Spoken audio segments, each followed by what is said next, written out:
When does your flight leave, Sri? Oh, fuck. How many hours Gotta from be now? at the airport in... What's it now, like 6 o'clock Saturday night? Okay, so pull the head, flip it, will knock the, We gotta pop the wheel out and see if we can walk. no, we couldn't get it Such that a way. bad thing. I got in there with a file, we got in there with towels, and cleaned it out. Should be able to just push that in and out all the way down. Feel it. Let me get it down. Feel that. Feel it. Wait, I can see it. Hold on. You got a crack here. I got it.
Lighten up.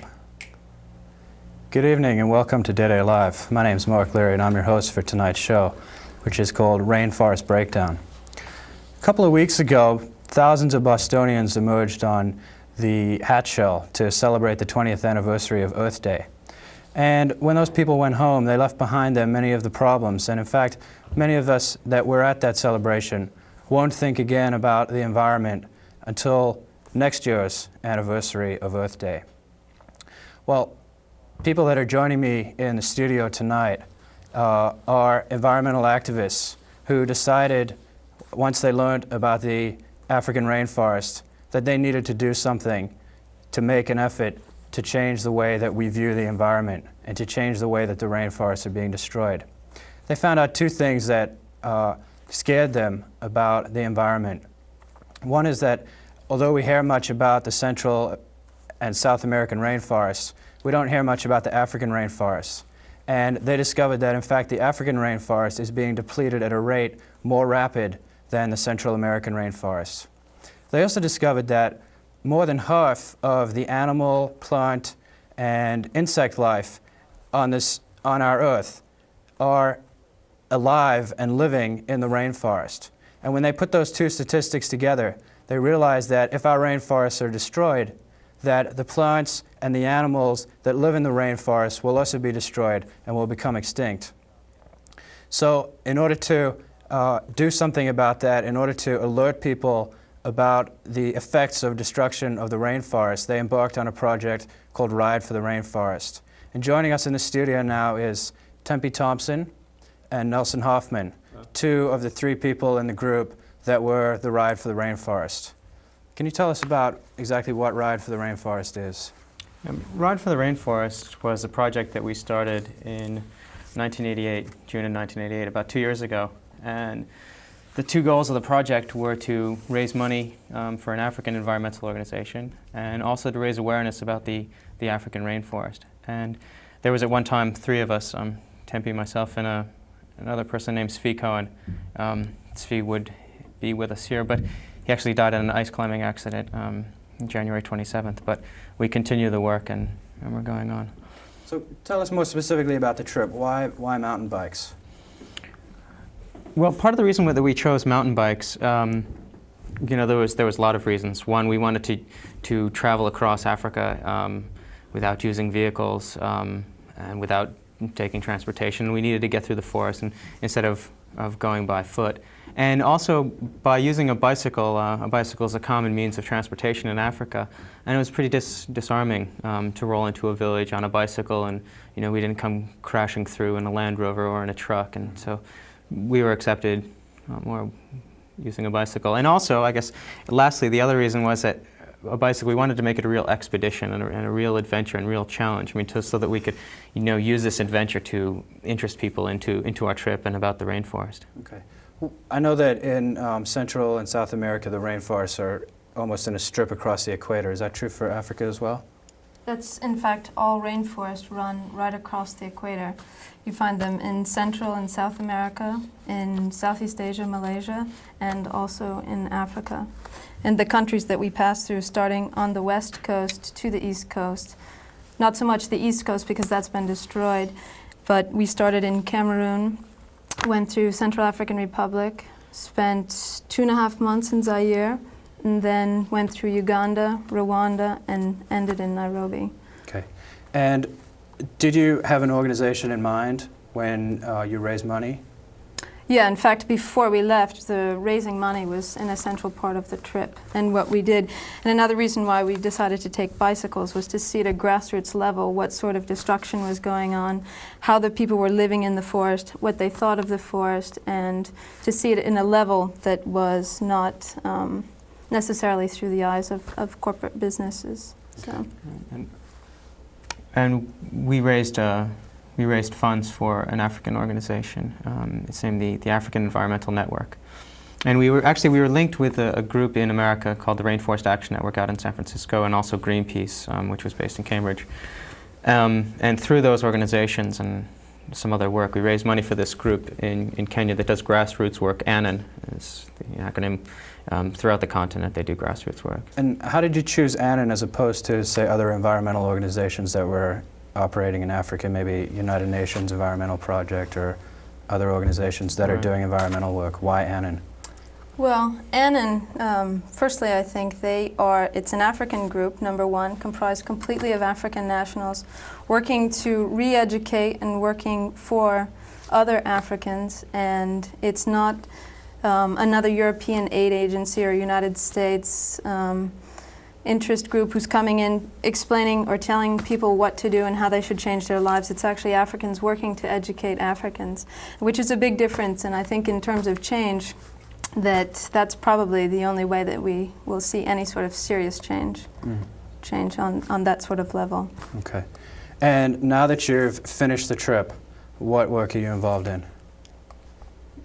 We actually, we have a slideshow which we take around to schools and community groups because part of the goal was to have the information about the African rainforest continue after we got back. We went to document what was going on and how we felt and the ideas, and we have a slideshow and we go and speak to schools, and we've done about 4 dozen since we've been home. And we're also writing a book about the trip and also about the rainforest, trying to use the trip as a way of interesting people in the rainforest. And we're also continuing our fundraising program. Okay. I think when a lot of us think about rainforests or think about forests, people that live in New England, we think about New Hampshire and Vermont and the White Mountains. How are those forests different from the rainforests that you guys were in? I'll answer.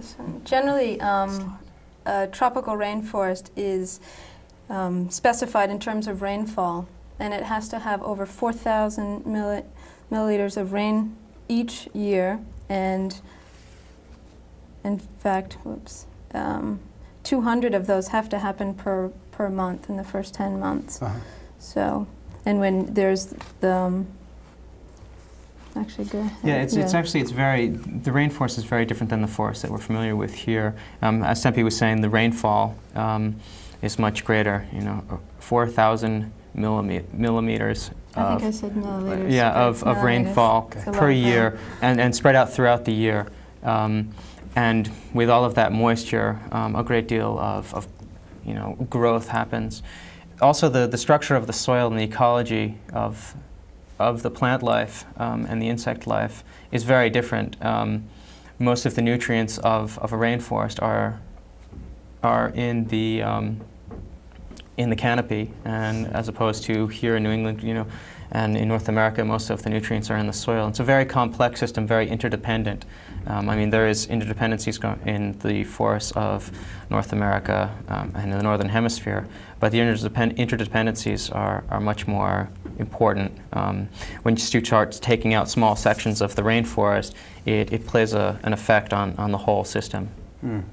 So, in other words, if you're saying that a lot of the nutrients are in the canopy as opposed to in the soil. Right. So if you destroy the canopy, it is more difficult for a forest to regenerate than a forest, say, it's more difficult for a rainforest to regenerate than, say, a forest that we have in New Hampshire or Vermont? Well, what happens when the canopy doesn't cover the top soil, nutrients, because of the heavy rain, nutrients are just washed after a certain period of time. Actually, it's a very small period of time. The nutrients are washed away, which is the great paradox, because normally when you see a rainforest, you think of a dense, deep, very nutrient-rich piece of soil, yet it's quite the opposite, because once the forest is cleared, the soil is very poor. Okay. And also the rainforest is the sort of like the key recycling system on the world. I mean, nutrients. When a tree comes down and it's decaying, and the nutrients are snapped up really rapidly and are quickly returned to the trees, and there is no nutrients in the soil during the time period, and so therefore there's not a stock of nutrients in the soil that can be used, and so once cleared, the nutrients are gone with the trees, because it's cleared and usually burned, or cleared and the logs are taken out, or the wood is taken out. Okay. What are the benefits? I hate to sound like an imperialist, but what are the benefits of the rainforest, not only to the people that live in and around the rainforest, but to people outside, to people, say, in the United States? Well, I mean, number one, it's the home to over 50% of all species, and those species, most of which are insects and plants, which could possibly be, when we go to the pharmacy, for example, over about 70% of most of the drugs are from derivatives of the rainforest or rainforest regions. And in terms of potential medicine for diseases, leukemia, for example, or AIDS or cancer, I mean, the potential of finding the cures is within the rainforest. Okay. And it's actually not an imperialistic idea of thinking of what can the rainforest do for us. In fact, in Africa, people aren't interested in environmental programs unless they can see an economic benefit from it. That's part of the reason that we chose to work with Annan, because they are very aware of it, and we have an idea that we should preserve nature because it is the heritage of humanity and of the world. In Africa, that idea just doesn't float, because it's not something that's applicable. These people demand from the rainforest.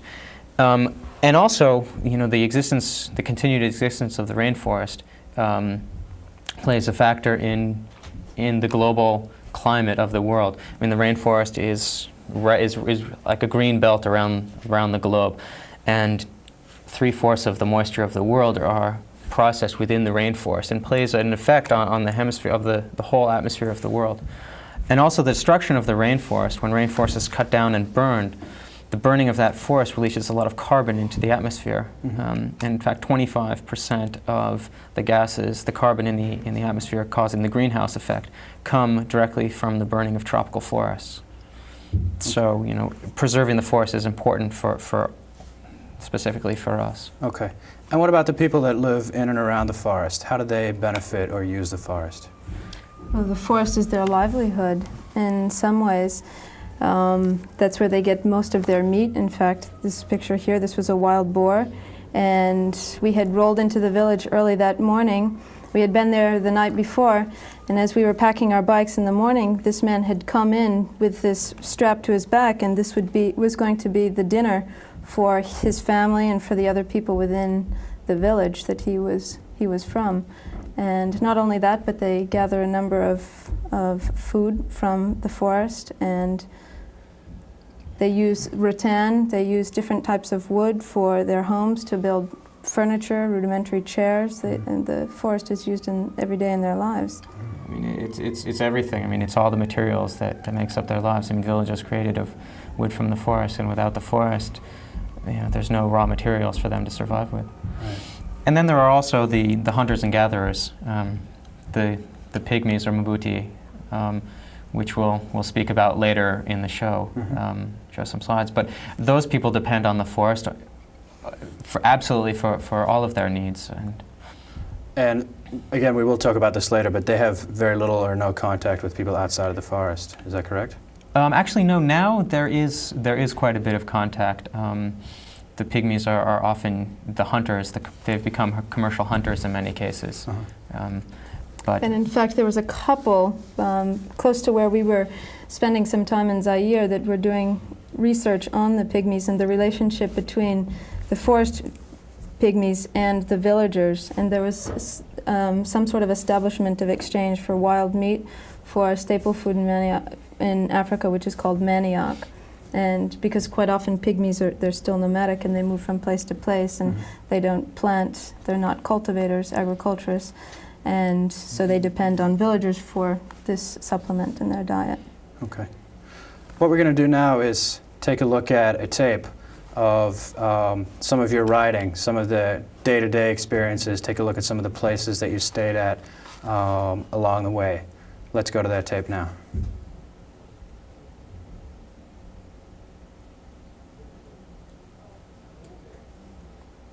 Okay. What was the cue there? I was saying.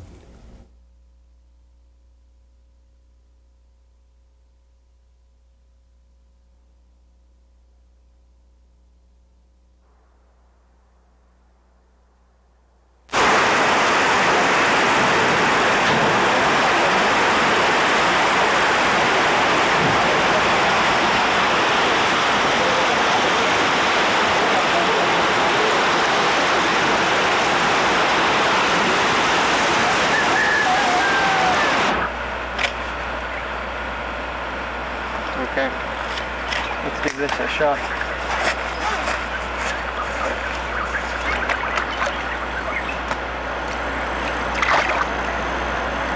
My camera's not in his fly bag. Don't worry. The man knows his job. That's nice.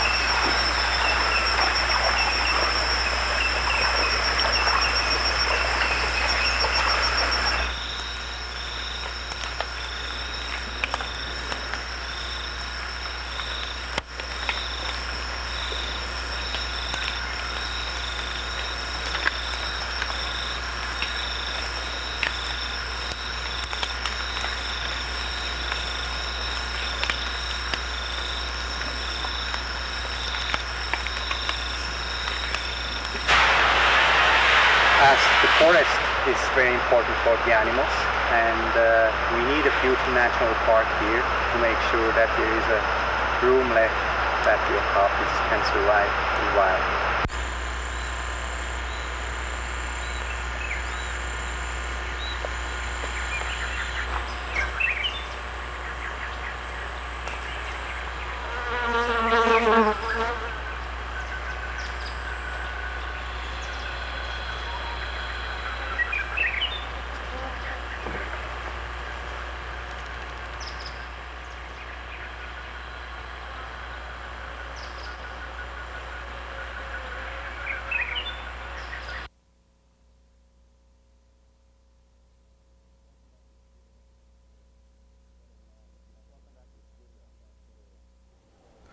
Welcome back to the studio, to Dead Air Live's production of Rainforest Breakdown.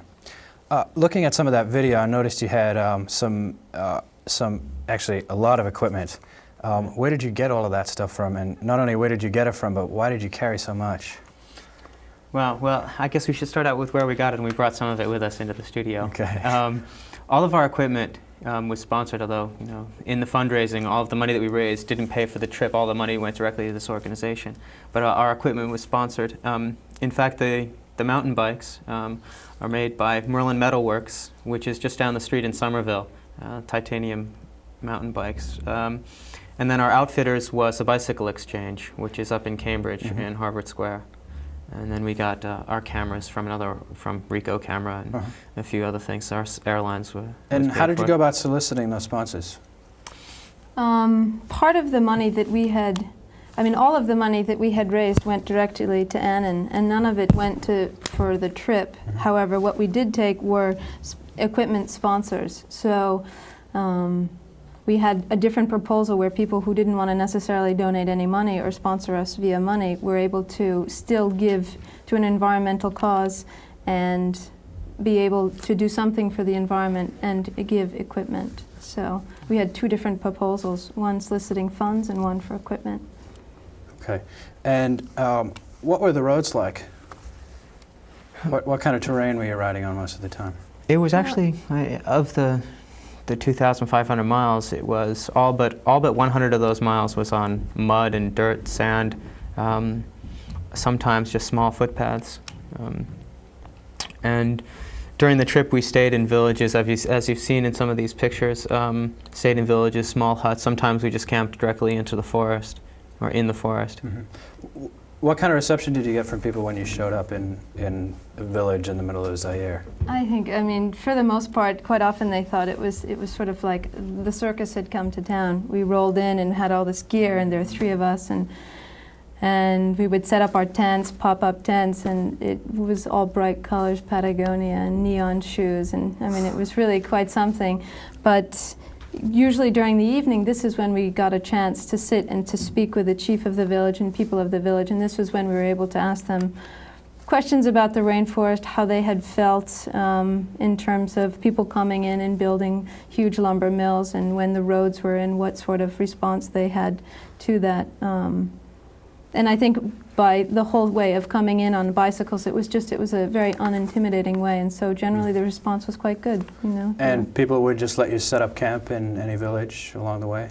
Yeah, in fact, it was a big event in the village. In fact, it was never a problem. You know, we would find the chief or the head man of the village and ask, and you know, we would always be given a spot to pitch tent and invited to sit around their fire, and we would brew tea and talk.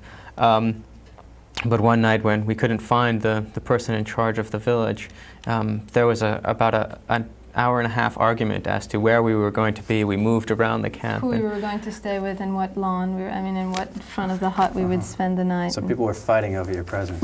Right, it was real. That was actually quite fun. You know, it was really good because, especially once we set up camp, we would sit around, you know, there's a fire outside of every hut in a yard, and we would sit around with our hosts, and people would come over who were deemed by the chief or the person who owned the house, you know, sit in our conversation. And actually it was quite interesting conversations. You know, people were very on the ball. In fact, we talked about the slideshow presentation that we take around, and one of the questions that I asked the students, if people say, you know, the idea is that these Africans are uneducated, the people that we stayed with in the forest, and I always ask, you know, who in this classroom knows the president of Zaire? And I have never had somebody raise their hand and answer the question, even at the universities that we've spoken to, a couple of times in universities. But probably every African over the age of 15 knows about George Bush and Dan Quayle. Reagan and knew, yeah, at least had an idea of world politics. And, yeah. Did you have any health problems along the way? Any technical problems with the bicycles, with your equipment? Health problems were pretty numerous. I think right from the get-go we had spent the first night in a very mosquito-infested place, and I think both Svi and Nelson contracted malaria well within the first two weeks, and shortly thereafter, about a month thereafter, both of them came down with heavy fevers, and in fact Svi had to go to a hospital. It was a huge scene, and even when I got back, I was suffering from about 4 different kinds of stomach amoebas. So. Okay. I understand that one of the highlights for the trip for you guys was going into the rainforest in Zaire and spending time with a pygmy camp. Let's talk about that a little bit. Okay. The forest that we were in was in northeast Zaire, the Ituri forest, where there is still a large population of pygmies, mostly because the integrity of the forest is still able to support these peoples. actually, Colin Turnbull, the person who wrote The Forest People, just the research in the 1960s on the pygmies, did his work there, and a lot of attention has been focused on this forest. And throughout the trip, I mean, we spent a great deal of time on, I mean, these aren't main roads in our mind that we would imagine in America, but there are main roads, and so oftentimes there were villages and fields, and we saw a lot of deforestation. And a few times we left the road and went into the forest, and here in this area, since we knew that there were pygmies in the area, we pulled off the main road and started pushing our bikes through the forest. In fact, the only direction we stopped at this small little store where we had bought some provisions, and we asked the man, where are the pygmies, and where can we go find them? We were speaking French, was the former language, the colonial language anyway, so that's how we communicated.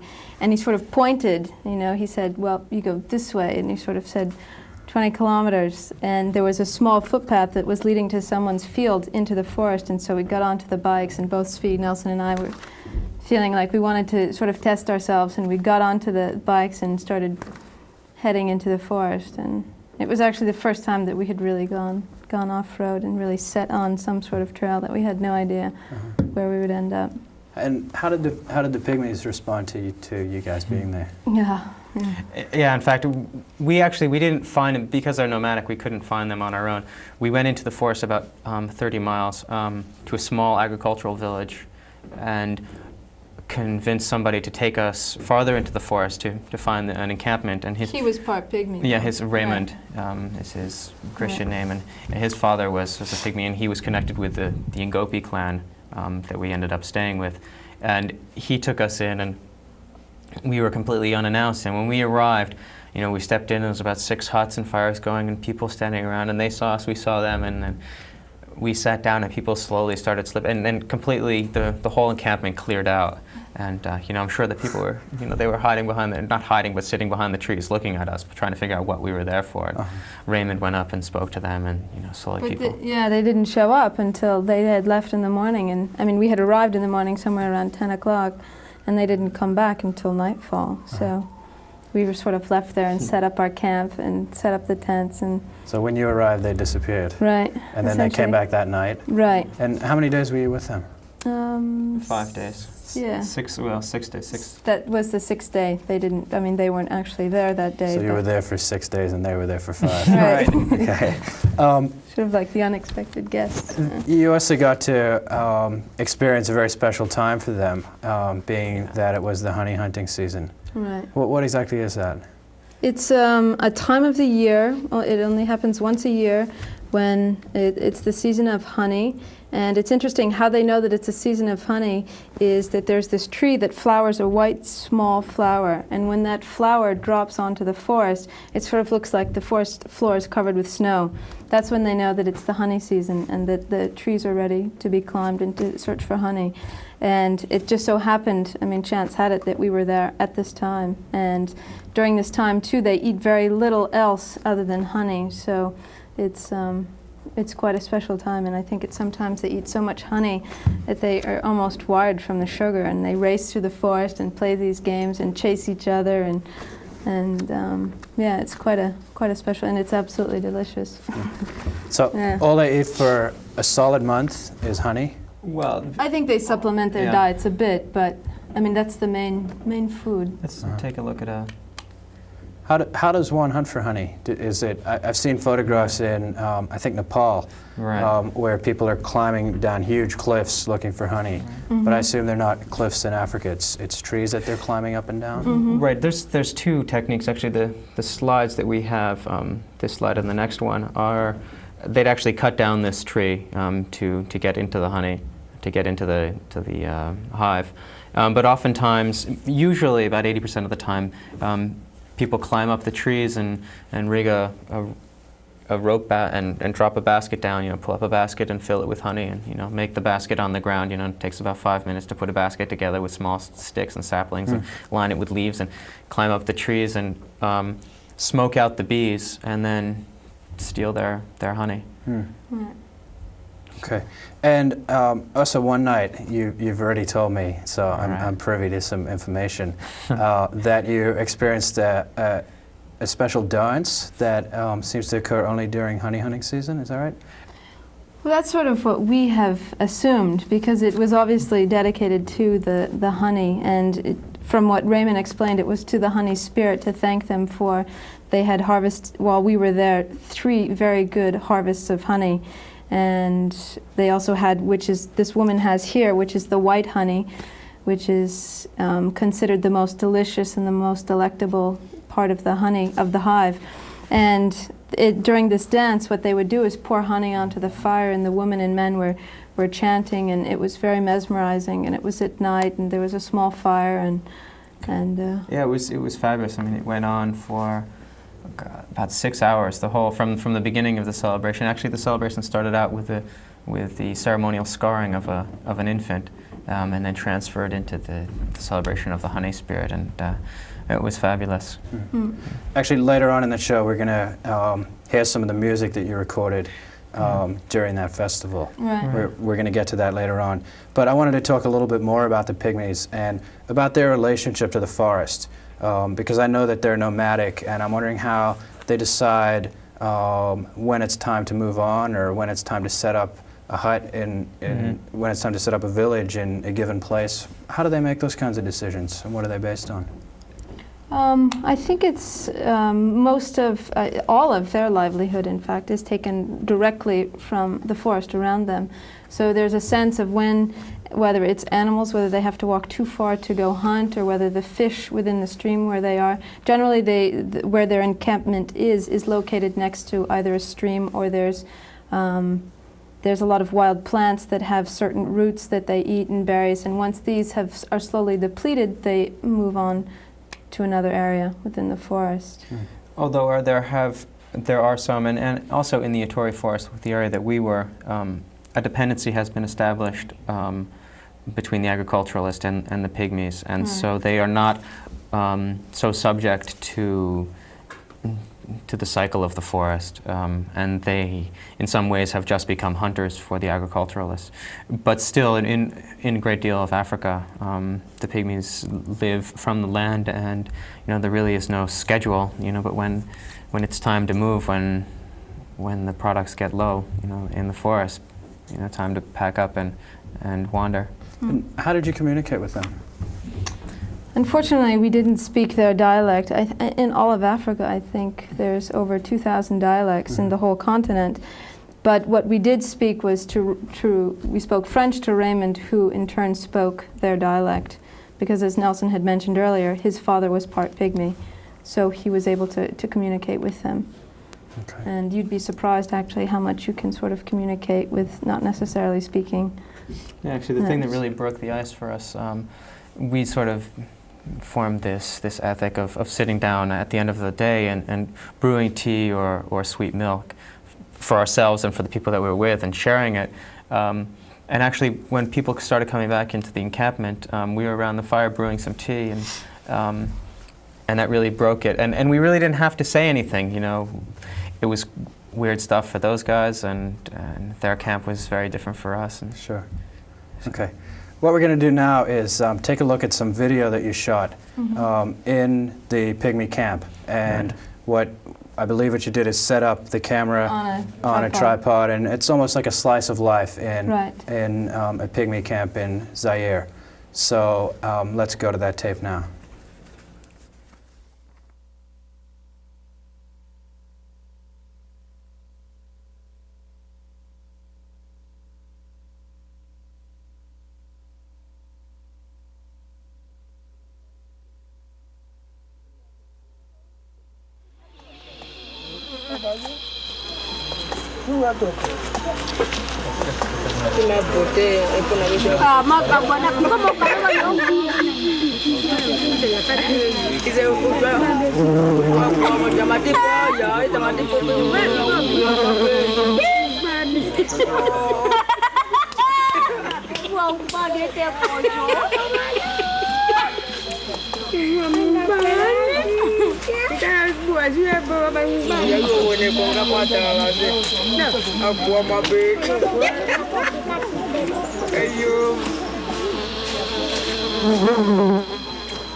Yeah, it would have been really good.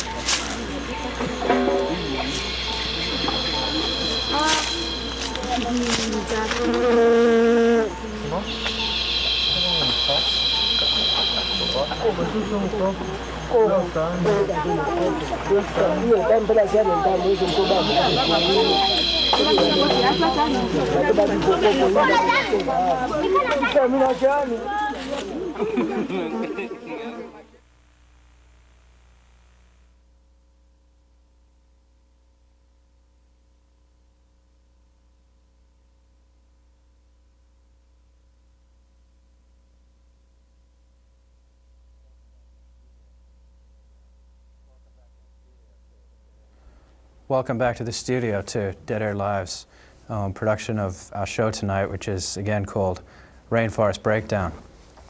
It was really interesting to watch people coming in and out of that frame, in and out of the camera in a pygmy village, and I'm interested to know how the destruction of the rainforest will affect those people. Wow, it's actually, you know, without the rainforest, their culture, their lifestyle, their whole livelihood is completely destroyed, and it just disappears. In fact, it's very interesting in the Central African Republic, a nation that has a small section of rainforest and a small number of pygmies. They weren't even considered human beings up until 2 years ago. They weren't considered. They were just non-entities. And so when the forest is destroyed and the pygmies are unable to carry out their livelihood as they would, they take the lowest rung of the social ladder. You know, it's real poverty. And the same type of thing is happening to the Indians in the Amazon and the Indians in Southeast Asia. When the forest people, the hunters and gatherers, leave the forest, they just don't, they can't compete in standard society. So that they would move into urban centers?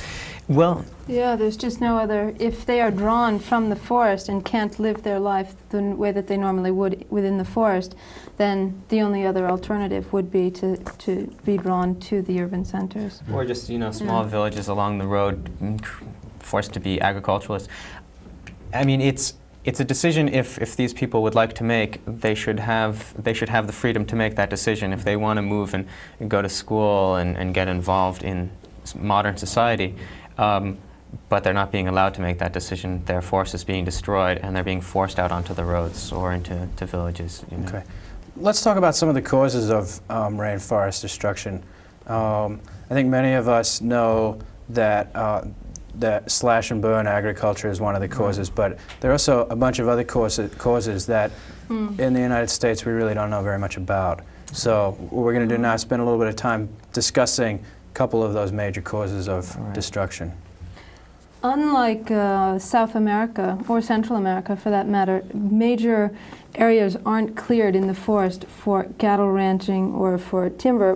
Most of the deforestation in Africa, in fact 70%, is caused by forest farmers, by local villagers who are just clearing a small plot for their land.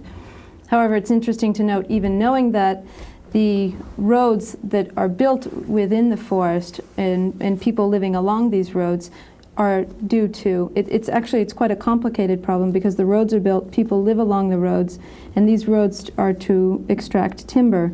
So European companies or United States American companies come and build these roads, people move in along them, and then they're forced to have some sort of, create some sort of livelihood, and so, which is a direct result of the deforestation there. So but there's a number of other reasons as well. Yeah, and usually it can be broken down. I mean, there are statistics. 70% of the deforestation is caused by by forest farming. 15% is caused by the extraction of timber. Another 15% is caused by development projects and road building programs. But those statistics, as Tempe said, you know, those causes of deforestation are so interdependent. You know, the people moving into the forest is a result of development projects or the timber industry or mining projects. The fact that those people are in the forest encourages companies to come into the forest where those people are. And so it's very, very interrelated. But, you know, slash and burn agriculture, you know, you said we've heard that phrase used a lot, and we've seen these fires as the fires that we show here. And the technique of clearing a field is to cut down the trees and with the brush to light that brush on fire, and actually that provides the nutrients that are trapped in these plants, provides the nutrients in the ash into the soil, which makes the soil extremely fertile for the first 3 to 5 years. But because there is no continued fertilization, or the soil is not naturally fertile and rich with nutrients, the nutrients are quickly leached out, both by the rain, as Tempe was talking before, and also by the types of plants that are planted. And after a forest has become infertile, it's left, and more forest is cleared, and brush regrows on the land that was cleared, and a rainforest doesn't regrow. This low brush, and eventually a secondary forest. But rarely does that ever allow to happen. Often it's cleared again and burned again, and so it's quite a cycle. And a secondary forest would look, how similar would a secondary forest look to a primary forest? Right. Would be It actually, for us, and just for the average person, it would be difficult to look at a forest and say, oh, well actually, I mean, in some cases we could. In some cases you can tell, because the underbrush, because it grows from the bottom up, whereas generally in a primary forest you don't get much undergrowth, only because it's covered by the canopy. Right. And it's interesting to note too, with these agriculturists, is part of when we were going in to visit the pygmies, we had gone in about 30 miles into the forest, and we had stopped at an agriculturist camp. And what's happening is people are moving so deep within the forest that quite often what they do is, if it's 30 miles within the forest that they have to go and farm the land for their food, they'll go stay within the forest for 3 months to harvest the field and then return back to their village. It's getting to the point where it's such a problem that people are actually living in the forest and doing the farming and harvesting and then returning back to their village. So when local people are involved in slash and burn agriculture, Right. they're chopping down rainforests so that they can farm, is that right? Yes. Mm-hmm. What kind of alternatives can we offer those people? Well, actually, I'll answer that question. One thing about a secondary forest that's important to know, because oftentimes, something does regrow on that land, but it has about 25% of the diversity that a primary forest has, and so it would be difficult to see the loss of diversity. But it is, if any research is done on an area that has once been cleared, it can be noted in that way. And actually, there are different solutions. There really is no way to stop the destruction of the forest as of yet, but there are ways of slowing destruction by changing the agricultural techniques, using multi-cropping, planting of well, we'll go into this actually later in the show. Okay, so we've talked about slash and burn agriculture. Let's talk about some other major causes of rainforest destruction. The timber industry, in fact, logging is also a direct result of deforestation. And this is when a company will come and set up a lumber yard. This would be an international company or a local company? Generally it's international, only because that's where the money is. And most of the logs like this one here, are exported just as is to either Europe or the United States, and none of the processing is done within the country. And there's a number of they're exotic woods, they're very hard, they make beautiful furniture, and in fact a lot of the wood is also used for coffins, ironically enough, and beautiful picture frames. There's a number of demands that we have here in the Western world for these types of woods. Okay. And so those are two major. Would slash and burn and logging be the two major causes of rainforest and destruction? actually, oftentimes, people say, well, here we log our forests and replant them, and they regrow, and we can log them, we can harvest them many years. But a rainforest can't be replanted, because of the complexity and the soil and the weather, the rainfall. Once an area is cleared, you can't just go out and plant seedlings and regrow it. Even though, usually in an acre, only one tree is desirable and marketable. To get to that tree, that acre is destroyed. To extract a tree, knocking down, 12 trees to get one, and really disturb the forest. And you can't just go in and replant it. In fact, there's somebody has been working in Costa Rica, Dave Jensen, for 25 years, trying to figure out a way of replanting a rainforest. With, at this point, no success. His research continues, yeah. Okay. And what about, you talked a little bit about people building roads and then people springing up around those roads and starting to farm those areas. Can you give us a little more specific about how that is a cause of destruction of the rainforest? Well, they're development projects which are very short-sighted, and in terms of many third world countries, just an over-expense.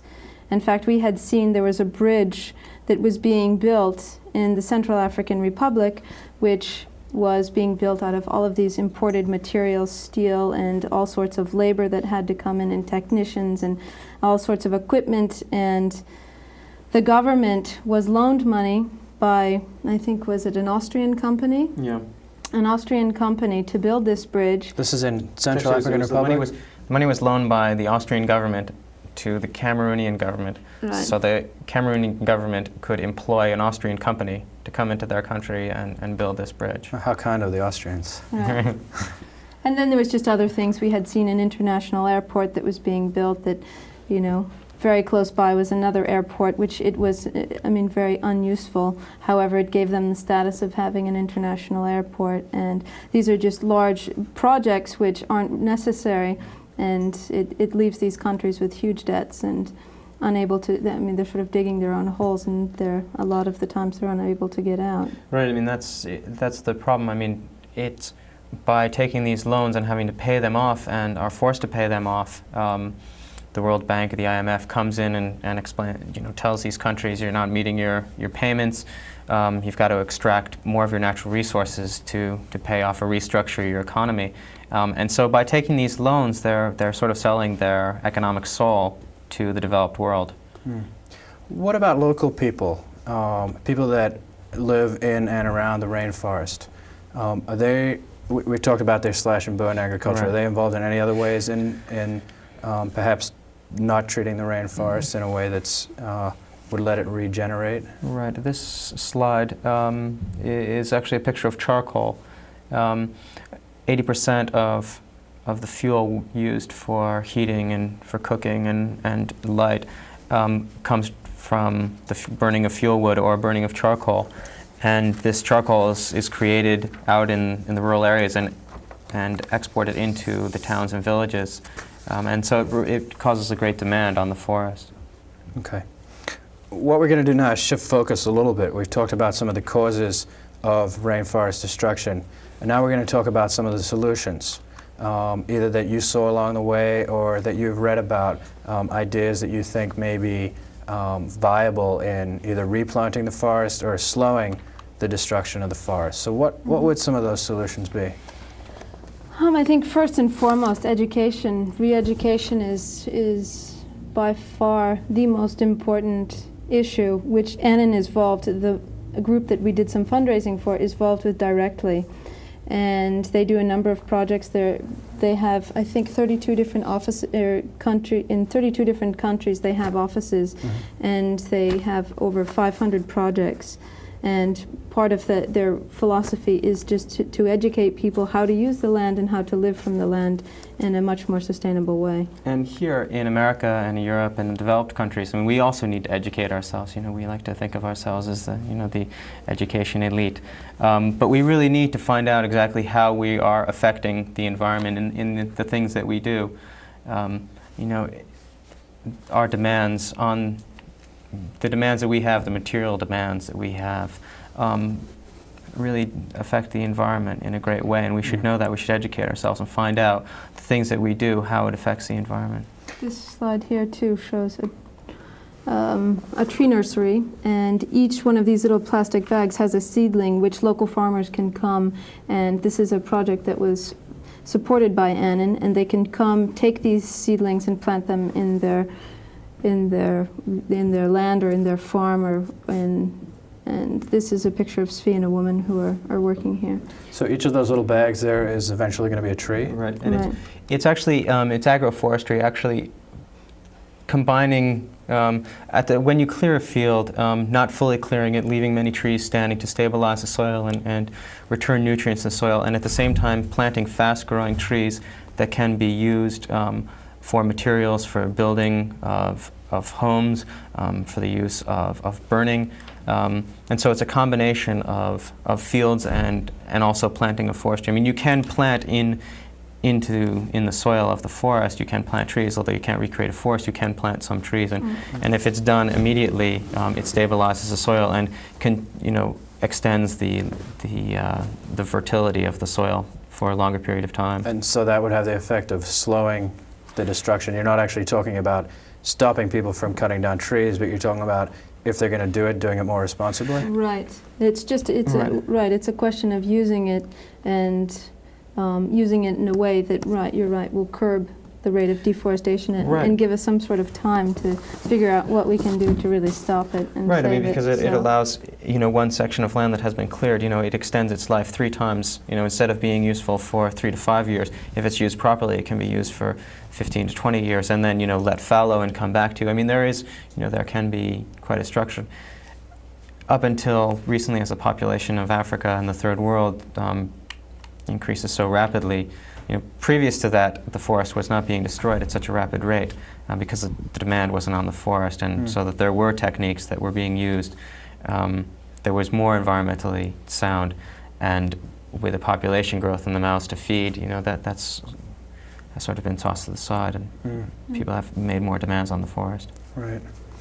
I understand also that when international companies come in, they often export the wood, and the wood isn't kept in Africa for locals. Right. How does that, obviously the company simply chopping down trees affects destruction of the rainforest, but how does the fact that local people have no access to money affect that? Well, it just would give an opportunity and some source of income for local villagers or people living in and around these large lumber mills, a chance to make some money, as opposed to whether they're selling charcoal to large cities or selling, wild meat to trucks moving along the road into big cities. It allows them a source of income. And instead of the wood, you're right, being processed directly to Europe, just to allow some sort of the processing to be done within the country would certainly help. In fact, in Indonesia, not in Africa, in Southeast Asia, the government has banned exportation of any raw logs. All processing must go on within the country. And it is said that a section of forest logged and the wood processed in the country earns 10 times as much foreign currency for their country per section of land. And that would drastically slow the destruction of the forest because they would be able to meet their needs. Have any African countries started to make laws to that effect? Not that we know of now, because to be able to make laws, they need money to invest in light industry and the timber industry, and the multinational banks aren't willing to make loans to set up industries in these countries, which will take business away from the already established timber companies in European countries and America. Right. And what about local people? Local people that are making crafts, that could obviously contribute to again, the income that locals have and the benefits that they get from the forest. Certainly. In fact, a lot of the raw wood is imported, whether it's to Taiwan or Europe, and are made small African-looking statues or pieces of artifacts. And we were in Greensboro at the zoo not so long ago, about 3 weeks ago, and we had seen these small little they were small statues of deer and elephants and alligators, and on the bottom of it was made in Taiwan, and which is quite ironic because it was wood from Africa, which is shipped to Taiwan and then to the States. And so by allowing people to process the crafts within the country is another source. I mean, it's just providing people with another form of income so that they don't, taking away the demand of having to go into the forest and clear the land as the only way to survive, providing people with another form of income to get by. And you said that as far as you knew, African countries haven't yet instituted those laws. Is this something that ANAN, the organization that you supported, is involved in? They actually, a few of the programs that they have is to encourage this type of craft industry, cottage industries in villages. They also do direct lobbying of the African governments, providing a voice for African environmental activists to express these ideas to the government and try to convince the government to get behind these types of programs. Okay. And I guess lastly, another solution would be establishing of national parks. Right. Right.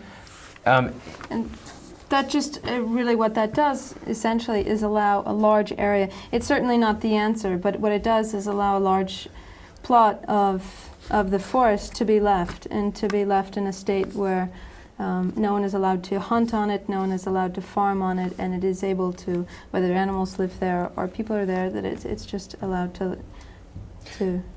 stay as is. And if we go, American and European visitors go to African countries and use their national parks and bring their foreign currency, again, there would be an economic reason to preserve some of the rainforest, to establish these parks so that they could use as a form of income. In fact, the national park system in Kenya is the second highest, sometimes the first, but now this year it's the second highest foreign income earner of all industry within the country. And so there's actually an economic reason to establish these national parks.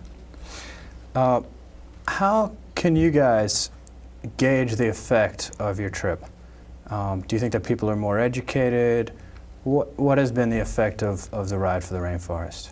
Well, I would like to think so, I think. That we have, small examples are, we gave a presentation to Middlesex, which is a private school out towards Concord, before we had left for Africa. And once we returned, we went and we did another presentation. And during that time, they had started a recycling program. It was 3 students who initiated it, but they had started a program. And I think it's small steps like that that certainly, in the end, make a big difference. And we quite often compare this trip as quite a small project, but yet we hope that certainly that, people will become more aware. Someone was describing the burning of the rainforest or the destroying of the rainforest as the only library in the world with 1 copy of a book, and to have that library burn, what we're left with is no books and no resources. And well, fortunately, because of the efforts of you folks and other environmental activists, we hope that won't happen. I'd like to thank you both very, very much for being with us tonight. For Somerville Producers Group, good night.